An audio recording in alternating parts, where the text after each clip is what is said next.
Today we are looking into the doctrine of checks and balances. The theory of checks and balances advocates the use of one organ of government to check the activities of the other organs.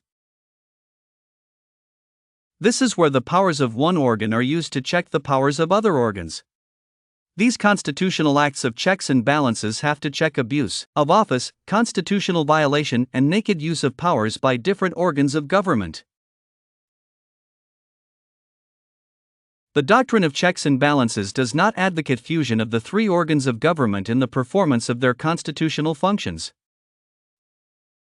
All it is saying is that inasmuch as these organs will be mutually independent, they should act as watchdog of each other to avoid misuse of power and to reconcile these organs. The doctrine of checks and balances applies to both parliamentary and presidential system of government. Merits of the principles of checks and balances. Checks and balances prevent excessive use of power by any of the organs. It brings about orderliness and efficiency among the organs of government. Checks and balances help to prevent the possible emergence of a dictatorial government. The application of checks and balances leads to strict compliance with the provision of the Constitution. The application of the principles of checks and balances makes government officials cautious and meticulous in carrying out their official functions.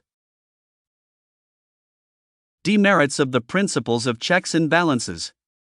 Interference. There are some traces of evidence of one organ interfering in the affairs or functions of the others, for example, legislative approval of some key appointments made by the executive.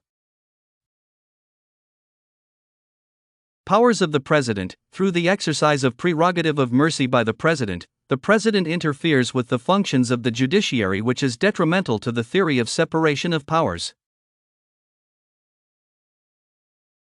Impeachment. The constitutional power of impeachment of the President granted the legislature makes the executive arm of the government dependent and subordinate to the legislature.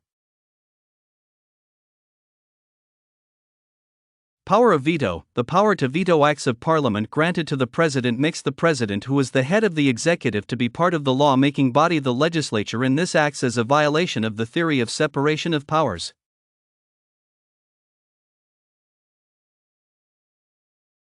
The President's power to declare war against another country can be incapacitated by the legislature refusal of two-thirds majority required by the President.